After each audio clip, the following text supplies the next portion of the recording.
Konnichiwa mga ka-Kloys! Kamusta na kayo? Ako nga pala si Chloe, isang simpleng Pilipina na kapag-asawa ng Hapon dito sa bansang Japan. So, for today's video mga ka-Kloys, samahan niyo naman ako ulit sa aking voiceover vlog. Halos mag-iisang linggo na rin kasi nung huling upload ko ng voiceover. So ito nga mga ka-Kloys, bumalik na naman kami ulit dun sa clinic na pinagbunutan ng ipin ko. Ayun mga ka-Kloys, makikita nyo dyan na in-x-ray mo na yung ipin ko.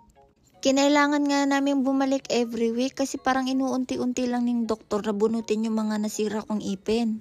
Hindi tulad sa atin sa Pinas na kapag ka may 5 sira kang ipin, pwede mo naman ipasabay ng bunot lahat. Dito kasi may nabuti ng doktor na paunti-untiin lang ng bunot yung mga sira kong ipin. So ito na guys, at sa wakas nabunot na nga yung ipin ko.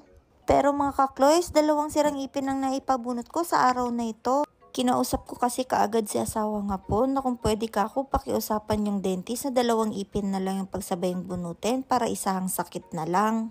So ayun nga mga ka-Kloys, ang saya-saya ko kasi pumayag naman yung dentist. Pagkatapos ay agad nang pinagbayad si asawang Hapon para makauwi na kami ng bahay. Ang saya pa ng mukha ko dito. Pero pagdating sa bahay guys, halos hindi na nga maitsura yung mukha ko sa sobrang sakit ng gilagid na pinagbunutan ng ipin ko.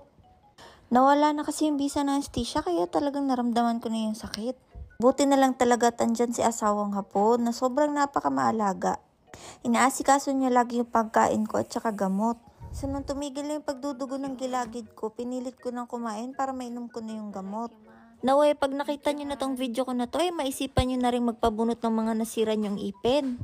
Kasi alam nyo naman mga ka-Kloys, self-care and self-love is a must. Tsaka huwag kayong mag-alala kasi magagaling at mababait yung mga dentist sila dito. So yun lang muna mga ka-Kloys for today's update sa ganap ng buhay ko. Maraming salamat sa panonood. See you on my next vlog mga ka-Kloys. Ingat kayo palagi. Huwag kalimutang uminom na madaming tubig. Diyan eh!